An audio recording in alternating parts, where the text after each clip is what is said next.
another episode of everyone's favorite pitch practice, The the show. show. What's up? I was wondering if you were going to actually say the show this time, Brandon. I think about it. It's one of those things where it depends on how I'm feeling for the week, and today I felt like saying the show. Depends on how you're feeling for the week. What's up, everybody? I hope you're out there doing fantastic.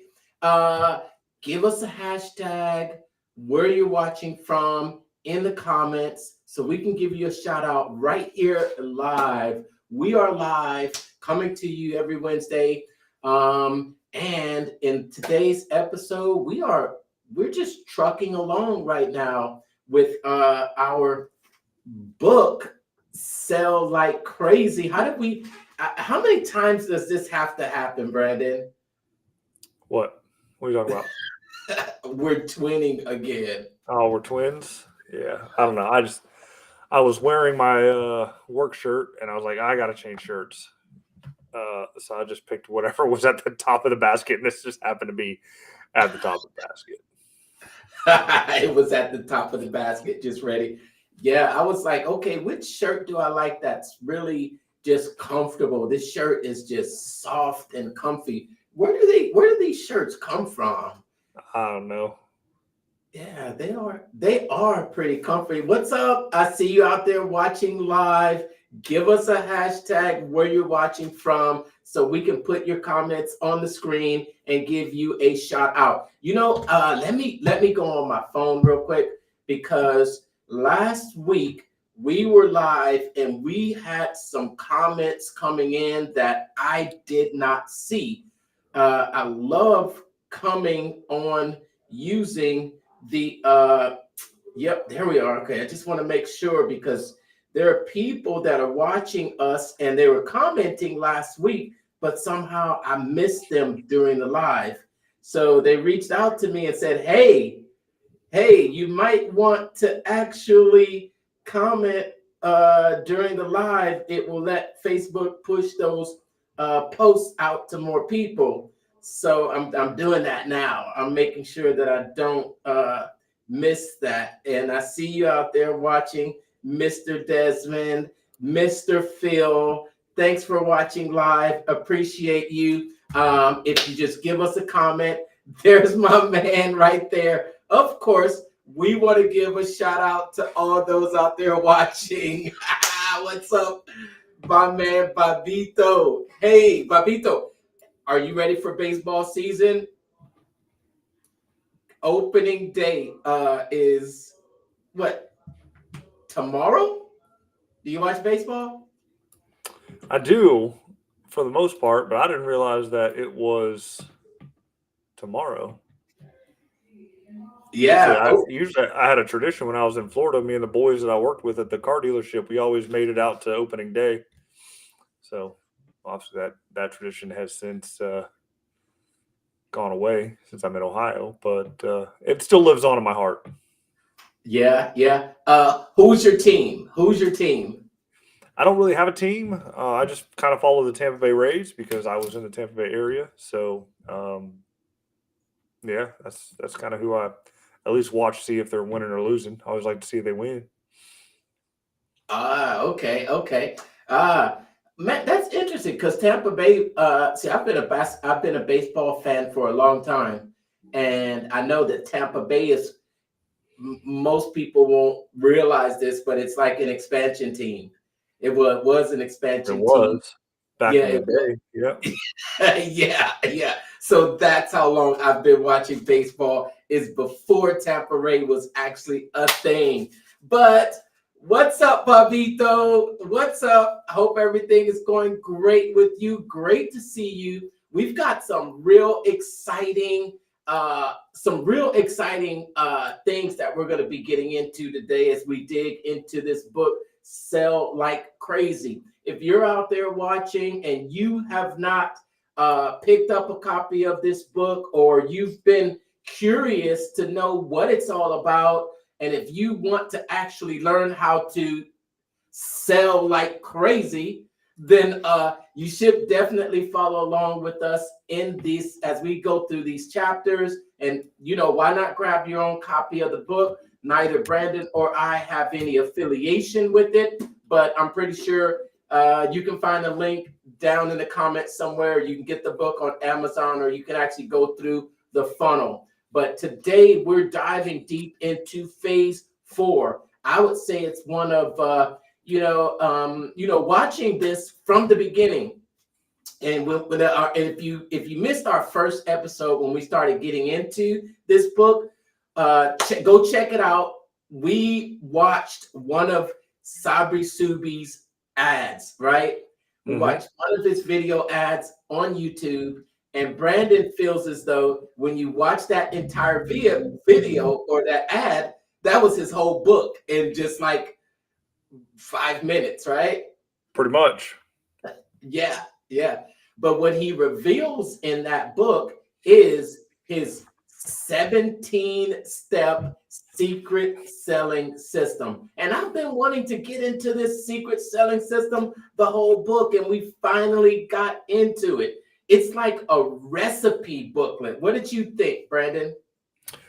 Yeah, I mean, this chapter 4 in itself is the meat and potatoes. It's literally right in the middle of the book, and it is the chapter that you really need to study because it's your offers is what's going to make and break your business. Myron Golden says, make more offers to make money, but you can make as many offers as you want, but if they don't have the right stuff in them, they don't have the right ingredients in them, they're going to fall flat on their face. In fact, it's the last part of the trilogy for Mr. Brunson. It's either your hook, your story, or your offer. So again, if that isn't right, it doesn't matter how good your hook or your story is. If the offer isn't good, no one's going to kind of take you up on it. And I mean, I recently made an offer out to a roofing company the other day. Asked me how much to set up some ads for him. I gave him a price, and he said, "Well, what do I get after? What happens after that after you set it up?" And I was like, "Well, you answer your own calls, and you mark your leads in the system, and you mark them good or bad, so you don't get penalized, so you don't get charged for them. It's for Google guarantee." He was like, "Oh," he didn't really say anything. And I said, "Well, if you want a fully managed deal, this is how much it's going to cost you. Plus, I'm going to fix this, this, and this, and this, and then make you number one in the area." And then it's been kind of cricket. So either he was too price sensitive for what it was, or my offer wasn't good enough. So, but we'll see. There's still time. Keep following up with him. Yeah. So, I've been really searching for something new in this book, something different that I hadn't heard or seen before.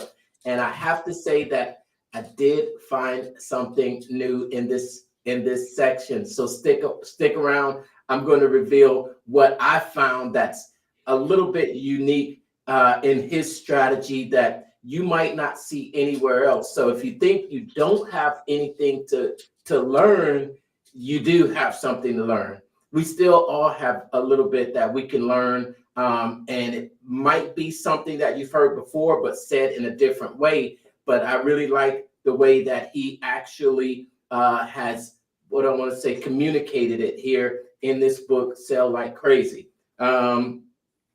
I think when we first started, I told you he calls it a Godfather offer, and that kind of rings the same the same memory of 100 million offers.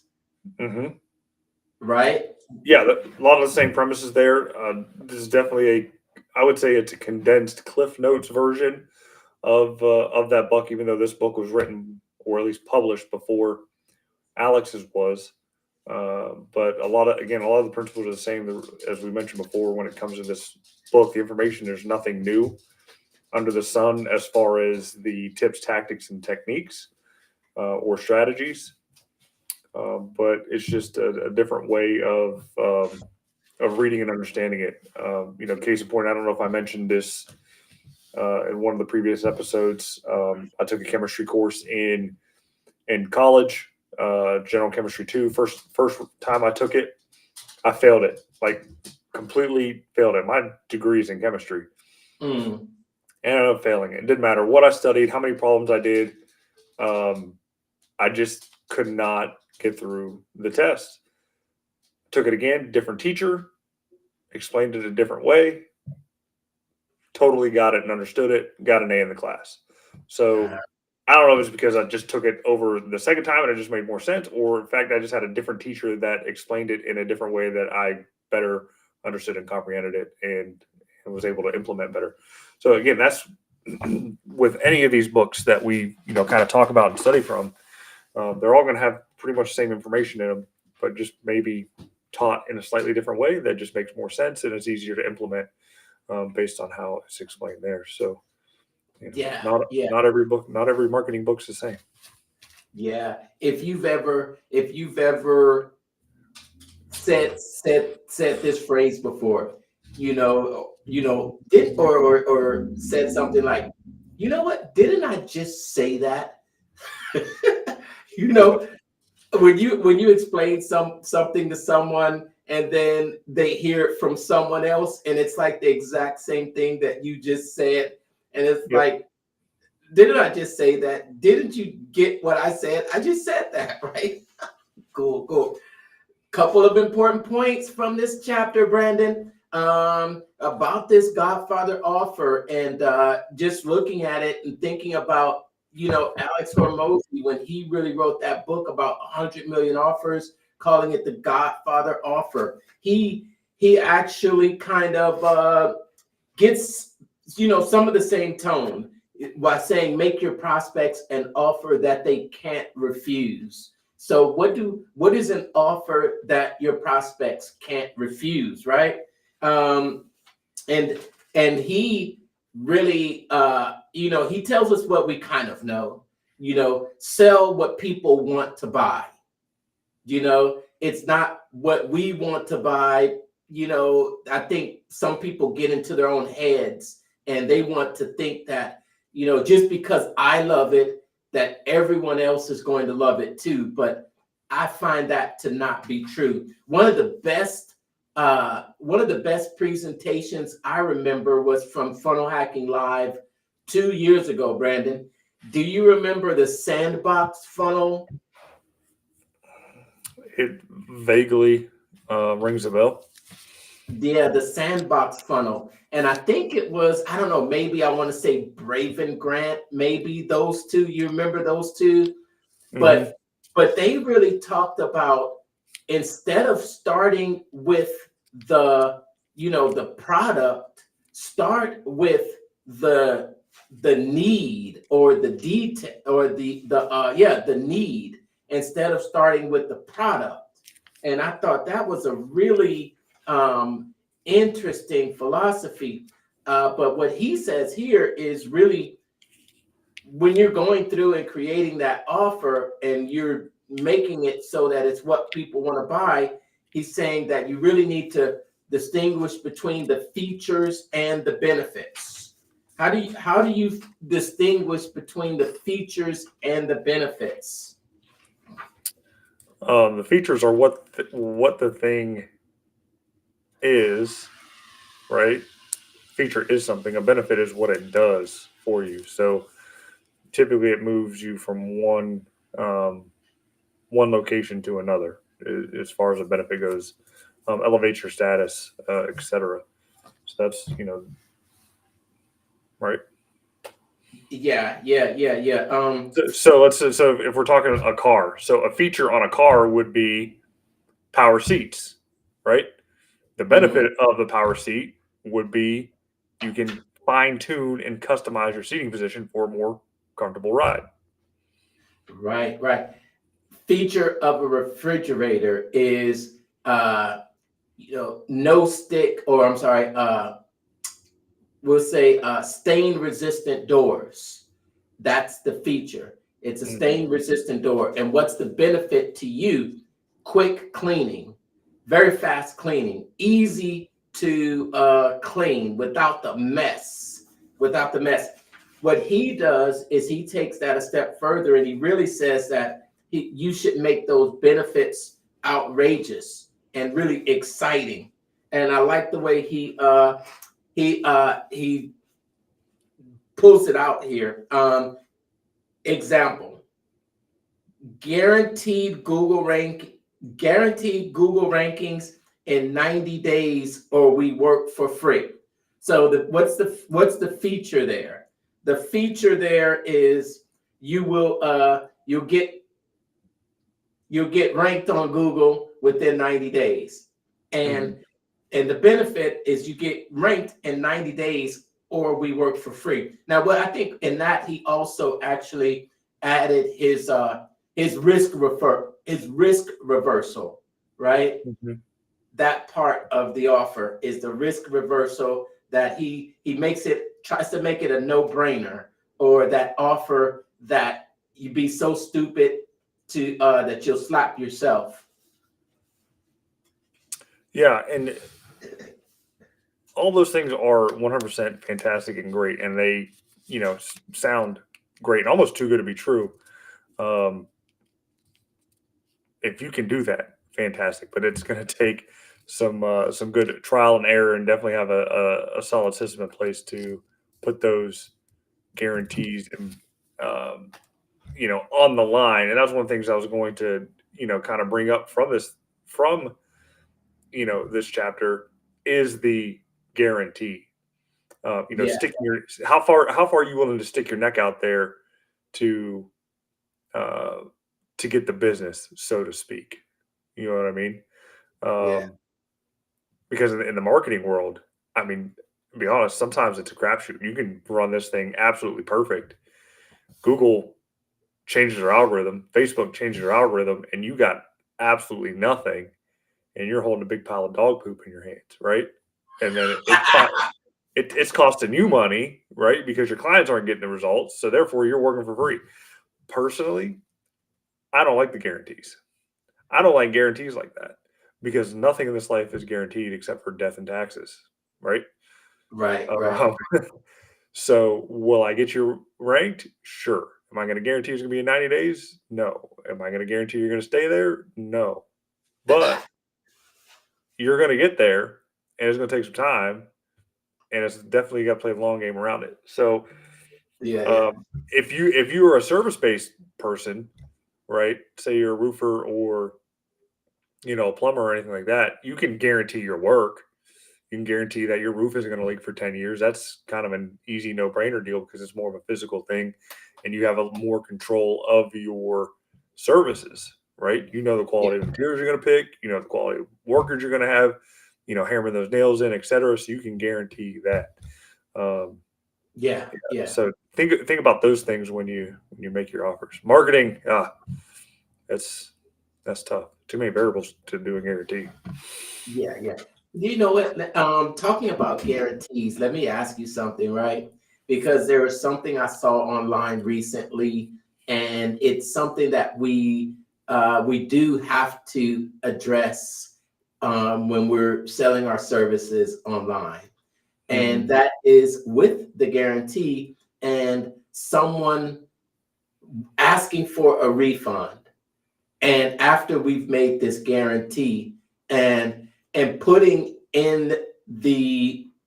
putting in the fine print that if you do all the work, then I can guarantee that you will get this result, right? You get people, and what happens with them? They don't do the work, and that's the thing Exactly. when it comes with Exactly. a done by you system. I don't Exactly. I don't like the done by you at all. If I'm going to say something, you aren't going to do anything. I'm going to do it to make sure one is done right, and then two, all I need is just your sign off if you're okay with it being done. And Um, what and this thing that I saw online, it was a discussion about someone wanting a refund after they didn't get the results, yet they didn't do the work. well, they don't get a refund then. But at the same time, this person was slamming them online. They were slamming their character. They were slamming their their program, and you know how it works. It's always it's just they'll make up every excuse to why it didn't work for them. And then Absolutely. they'll go and tell everyone how this person sucks, and it's like, what do you do? Do you think that it's worth it to not give them a refund, to save some of your reputation online? No, I mean, at that point, you have your own records, on file. You have your contract on file. You should have recorded conversations on file when you do the selling. In fact, that's an um, FTC or FCC um, requirement now. So any type of phone selling that you do, you need to keep your records on file for somewhere between 2 and 5 years. Look it up. Don't take my word for it, okay? But if you're doing phone sale, you're taking credit card, you need to have that bad boy recorded and on file. But you're right. You're absolutely right. But in this world of online smear campaigns, no one even probably pays attention to that, because the only thing Yeah, they've already heard the person's complaint, and that's already putting in that person's mind whether you signed an agreement or not, or whether they actually did the work or not. It's still going to impact, your reputation, your it online will. reputation.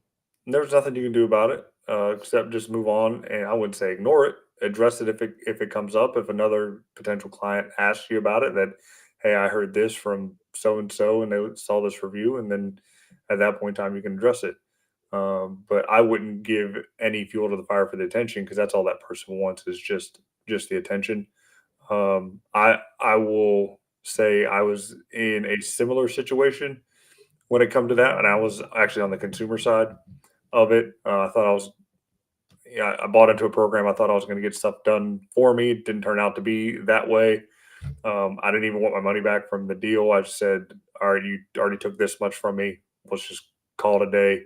Take me out of the program. Have a great life. And I never even, spoke about it, talked about it, or left a review or did anything negative towards him, because I'll let him run his business and he'll get what is his due, just based on the program that they're running. So it's just people, that Yeah. we're so placated in everything that we do. We have zero strife and struggle for the most part in this world.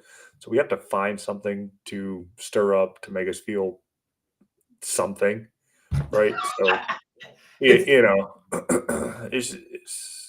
it's a mess. It's a mess. yeah, yeah.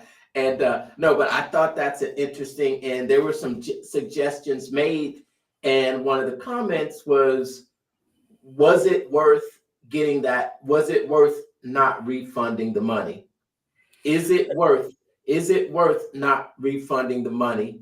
No, Even especially. even when they don't do the work, and they'll blame you and everything else. Well, especially when it comes to a digital product, like once you give somebody access to it, they can rip it, download it, and keep it and do whatever they want with it, right?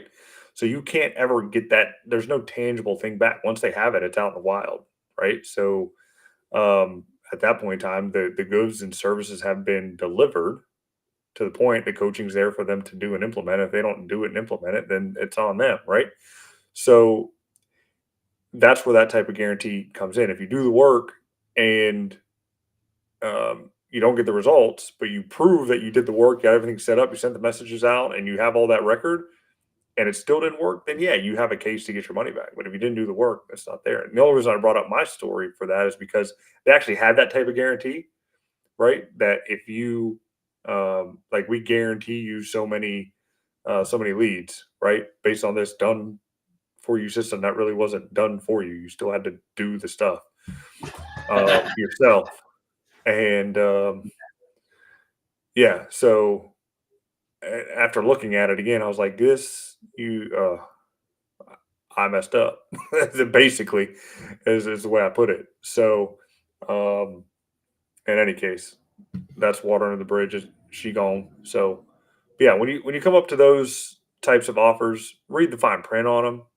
Yeah, yeah, If you don't plan on doing the work, don't buy the deal. And if somebody says it's 100% done for you, make sure it's 100% done for you before you buy the work. If you got to provide assets, provide the assets. But as far as getting things set up and optimized and things like that, if it says 100% done for you, make sure it's 100% done for you. yeah. And done for you is different than having to do it yourself. But yeah, I think some marketing can be pretty vague in the language that's used. And I think it's done on purpose in a lot of cases to encourage that person to get signed up. And then after you sign up, there's nothing worse than signing up and then suddenly realizing, oh crap, this is not what I thought it was going to be. But I will say that happens not only with digital products, but for physical products too. If you don't believe me, just order something from Temu. I've done that. In fact, let me show you. I've done that. Hold on, 2 seconds. Glad you brought that up because I got something. Hold on. I already know not to order anything from Temu. I would never. I'd say, oh my gosh, I could just tell from the commercials that it is like not good quality, cheap, and it's like, oh my God, what do you got, Brandon? All right, so this was I was heading on my road trip to Florida for Funnel Hacking Live, and I was like, I'm gonna get, because I was doing the camping thing and things like that. I'm gonna get this solar panel in case I got to charge my phone and all that kind of stuff for camping, right? And so I get on Temu, I was like, solar panel, cell phone charging, things like that, and they showed this nice big solar panel there, and it looked like it was robust and can actually charge something. And I ordered it because I was Oh like, my gosh, it was like the $1 deal, because I was new to Temu, so everything was practically free or $1, right? So I was like, that's $1. This is what gets sent in the mail. This little thing that is maybe a 2 foot, a foot and a half by, I don't know, 6 inches of a solar panel. It has a USB port in there to, put a charging cable in and possibly charge your phone. I tried it. I don't think it generates enough juice to even trickle charge your device, and it'll probably actually damage your device because it's not producing enough wattage for it. So do not recommend this solar charging panel from Temu. How long did it take to get to you? Like a week or so. I mean, it came directly from China, so I mean, it was decent enough shipping. I also got a safety kit bag and a hammock. Hammock seemed to be okay. I didn't use it. I ended up using my Bronco hammock that I got when I bought the car. But yeah, it was. Use it at your own risk. That's what I would say. Use it at your own risk. That's interesting. Oh my God. Could you find a steal in Temu or Temu? However you say it. We all learned how to say it during the Super Bowl commercial. They spent a lot of money. Like $4 or $5 million. Because they had they showed the same commercial, but they showed the same commercial like 5 or 6 times. And they're losing money. I think they're probably one of I don't know. I see the ads all the time on YouTube. And I saw where they spend billions of dollars on ads on Facebook. And I can imagine they spend the same amount on YouTube. They're operating at a loss. I don't understand how companies can do that. I genuinely don't. I'm sure they're getting heavily invested in, and they're playing the long game. Yep. Trying to take over Wish and Amazon and all that kind of stuff. But yeah, I mean, are there gems? Sure. I don't think you can do it with the inferior products. Just the, because you can get a person one time. You can get a person one time or maybe twice. I mean, but if you do that to them once, it's going to signal I better not order from them again. So what is your game? Is your game to just and get people and the first time they're gonna spend like dollars and you're gonna lose money. So but Amazon, you can get quality from Amazon. You But get the funny, quality. funny thing about Amazon is half the stuff is sourced from AliExpress or Alibaba or coming from China direct anyway. You're just paying all the markup for the handling and the storage and things like that. So why not just go direct to the source and order from AliExpress or something and wait if you really wanted to save the $5 or $10? That's the thing, though. It's the convenience factor, especially when you come with the Prime, the Prime membership of getting it the next day. Speaking of, we're talking about shopping. I got a package today from Amazon Prime. As you know, we got an eclipse coming up, right? Yeah, in 2 weeks. 2 weeks. That's right. You're gonna be in the zone of totality. I Is that what it's am. called? Is that what Yep. it's called? Yep. The zone of totality. And What do you got? Houston's gonna be in like what, 50, 60%, something like that.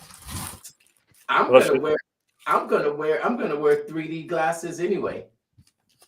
well, I mean, you're still gonna be able to see it, but you should probably head up to Dallas just so you can actually see the whole deal. But yeah, I got these little solar deals for the phone camera, Ah, and I'm sure these were made in China, AliExpress, but I got them on Amazon and got next day shipping. And I paid I don't know, $10 or dollars. $10 or something like that, but I got 5 of them so I can give them to all the kiddos in the family that have phones and things like that. But I probably could have found the same deal on AliExpress for 25 cents and waited 3 weeks for them to get here. But then when you got them, they would have probably looked like that little solar panel too. No, it probably would have been the same thing because they were made in China. Well, I think those look like they're at least a little quality, and at least at why is that backwards? I was backwards. The word it's upside down. Okay. Photo filters. Yeah. So do you just like put that on the camera and then you take pictures of the Yep. sun? Yep. Now I thought this one actually kind of wrapped around the phone a little bit, but I guess I was wrong. But I don't think it matters. You just hold it. But anyway, so there's those little things. Temu's has great offers, but their products are crap. And I don't know. For certain things, sure. You need a phone case. Yeah, buy it on Temu. Why spend $50 on a phone case when you get one for $2 and it does the same thing? But it's not the same. It's not the same. I'm gonna show you why it's not the same, right? So here's a phone case. Look what happens after a while. Yeah. It starts fading, it starts cracking. Okay, this is a case that I spent maybe $2 on. Now, this is a case that I spent like $30 on. Better quality, scratch proof, scratch resistant, no fading. And I treat this one even worse than this case. So there is a difference. Is that a Temu phone case? No, I have never ordered from Temu, but I ordered this from Amazon and it came.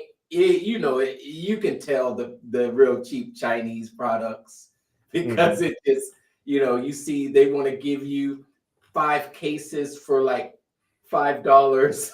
Yeah. And then come with screen protectors. And it's basically just, but there is a difference. It's a difference, and you can tell when you use it and you see how however they either whatever they use to actually paint, give it color, it starts to fail over time. So it's a difference. It's a difference in quality, definitely. But we want to just get to this last part of this phase 4, which is that 17-step selling system that he so famously touts in this book. So 17 steps seems like a lot of steps. There's too many steps for me. I quit reading them. I know. 17 steps. Why 17 steps? Why not 14? Why not 11? Why an odd number?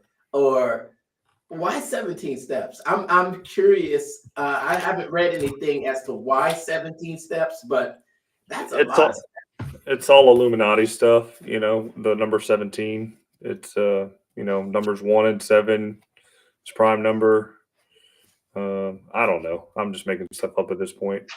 It's also my favorite number. So if everybody wanted to know that, so I was kind of interested in the fact that he has 17 steps. But going through them, we'll just rattle them off here. What they are.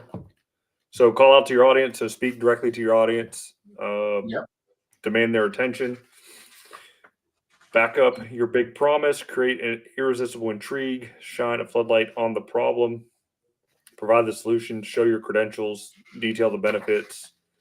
Social proof. Make your Godfather offer. Add your bonuses. Stack the value. Reveal your price. Inject scarcity. Give a powerful guarantee. Do another call to action. And then close with a PS that includes a warning and a reminder. So a lot of those are just kind of repeats within the system. So that's probably why it adds it up to 17, but there's really probably only 10 or so. For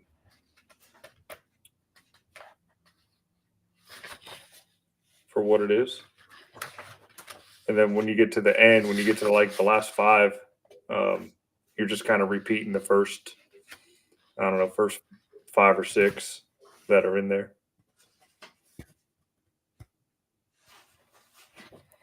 But no, it's definitely a good system. But if you're fresh and just kind of starting out, some of those things you won't be able to do. Like you won't be able to do the social proof because you won't have any reviews and things like that. So you just have to kind of before you come up with that whole selling system, you got to work for free. Tell somebody that you'll do everything for them 100% for free, and then you can then make that Godfather offer to the masses once you get those reviews and testimonials. And that's what Alex says to do anyway. When you first do your offer out there, first 5 people, I'll do 100% free. Just give me a review. Next people you charge 10% of what it's worth, and the next 10 people you charge 20%. Then you just keep increasing it, etc. And you get all the social proof in the world. I personally can't afford to give anything away for free because I'm not nice. Right. One thing, remember I told you I was looking for something new, and I can tell you what that new thing is that I found in this chapter. And it was when he started talking about the guarantees. And I'll tell you, and it's right there on page 185, where he says, and this is something, maybe I've heard it before, maybe I didn't pay attention to it, but he says that you should give your guarantee a name. Do you remember that right here, page 185? Yeah, I saw that. So give your guarantee a name. Have you heard anyone else saying that? No, I don't recall. I was just even thinking back to the offers book, and I don't think Alex mentioned. Offers book. Yeah, I don't think. And I don't think he mentioned anything. Yeah, and And what does he mean by give your guarantee a name? He says, I love this. This is my take it to the bank guarantee.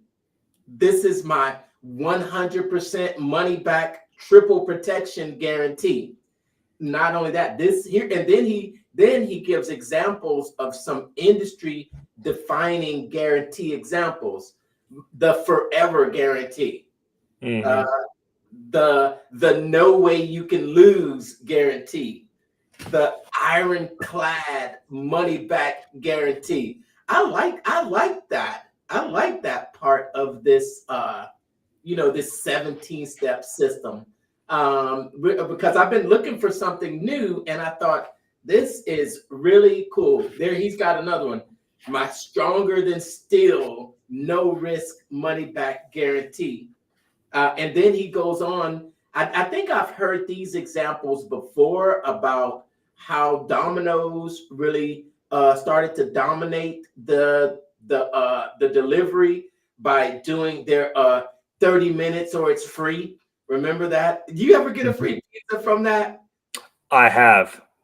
I have actually, and it wasn't from their 30-minute guarantee. So on their app, if you ordered a pizza and they tell you it's ready and you go pick it up and you check in, if they don't bring it out to you within 1 minute, you get a free pizza. I managed to get 2 free pizzas before they kind of caught on, and they brought it out in time and hit the button to check off on it. Because I'm sure the management got on. I was like, why are you giving free pizzas to the same dude twice? Right? Think about that. That could have been called the your pizza is ready or it's free guarantee. I mean, I don't know what they call it, but again, it was a guarantee in the app. Count down. If they don't bring it out within 1 minute when you check in, it's free. So you got kids running the place. They probably just forgot or something like that. But it cost them. I mean, how much is it to make a pizza though? $2 to make a pizza. But The kids will just say, "Okay, I'll give it to you." Yeah, they're easy. They're quick to give away someone else's money. well, no. I mean, it's all built into the app. So if they missed it, the app knows that it was missed, and I got the free pizza. So it was in my account to order another free pizza. So not only did I order pizza to get a free pizza, on that free pizza, they didn't do the timing right, and I got another free pizza. But on that last third free pizza, they did it right, and I was like, oh, that ruined that streak. But in this with this naming of your guarantee, I think there's just a lot of opportunity here. And I Yeah, think this is yeah, really a part of the book that I remember when you said this is really in the meat of the book where you should really pay attention. And this here, I really think there's some opportunity right here. And you might see me start to naming some guarantees here, Brandon. So when you hear me name a guarantee, you can pinpoint it to this chapter in this book right here as to where yeah. I got it from. Because it's like a mini slogan. It's a unique selling position inside of your unique selling position for what it is. I mean, that's the guarantee. Pizza Hut or not Pizza Hut, Domino's guarantee was 30 minutes or less, or it's free, right? As I say, Cutco says these knives will last forever, or I don't know, they'll replace them for free or whatever. And I think Costco had a guarantee in here as well. Yeah. That was that was Cutco. No, they just called their 100% satisfaction guaranteed. Yeah, or you can return it. No problems, no questions asked. And people have been I've seen some articles lately that people have been taking advantage of that to where somebody bought a watermelon, ate the whole thing, brought in the rinds, said they didn't like it, and got their money back. It's funny. You know what? I used to eat these potato chips, right? And you ever read the guarantee on a potato chip bag? Yes, I have. It Guaranteed fresh by such and such date. Um, or call and I don't know what they'll do for you. Now it would say guaranteed fresh, or we will refund it, just return the unused portion. You know what? I always wanted to eat them all except one chip, and then and they say, "Here's my unused portion. I'd like a refund." No. Yeah. Be a little messed up, but I mean, hey, that's their guarantee. Use it or lose it type deal. But one thing that on that Costco guarantee that doesn't apply to is electronics. It does. I don't think it applies to electronics. Everything else it applies to. And this guarantee sounds like Sabri Subi, the no pussyfooting around and get every cent back guarantee. No pussyfooting around. You think we'll get banned for saying that live? Probably. Yeah. The no questions, no quibbles, money back guarantee. That's what I really took away from this book and this chapter, phase 4. Awesome. Really enjoying this book and getting some really good insights out of it. I guess we'll rate it once we're done, but probably just 1 week away from having it done completely. Awesome. Yep. Yeah. Oh, Brandon. Oh, man. I'm gonna be going to a baseball game. I just got tickets right before we came on live. I'm going to see the Yankees. Yankees in New York? No, they're actually going to be playing. They're going to be playing Houston here. Okay. Yeah, just on 2 days from now. So my family members just got into town. So that's happening this weekend. So don't know where I'll be recording from next week because we're going through the process of getting this place rented too. So yeah, I'm gonna be working on getting another space, but gonna be pretty busy. Yeah, they're here now, Brandon. Just got here today, but so we're gonna be. So that sounds awesome. Family's always fun. Yeah, we're probably gonna be hanging out a little bit today. When is 10X? Next week. You going? No, I'll be watching it virtual. Okay, so you are going, but you go. So that's what I was thinking. Are you going to be watching virtually? Yeah, so I'll probably be working from home with that on in the background. I gotta sign up. Well, hurry up. Okay. What are you waiting for? Get the VIP. I want to go. Yeah, I want to be there just to. I just want to be there to. And plus, we can have some discussions about it too. Is it in 1 week or 2 weeks? I think it's next week because they're already doing check-ins now. Oh, okay. So yeah, because we're right. It's Easter weekend. Yeah. Okay, Easter weekend, first month. Okay, I'm gonna get that done, and hopefully, if you're not signed up, sign up for it. Take a look. Maybe Brandon has a link or something for you to sign up. Just I don't. Just go to grantcardone.com/virtual. I think that might be it, or just look up 10X GrowthCon virtual. You'll start seeing ads. They're all over the place. Yeah. All right. Cool. Another great episode in the books. Thanks for tuning in. As always, we'll see you again next week for pitch practice. The show. All right. Take care, everyone. Later. All right. Bye.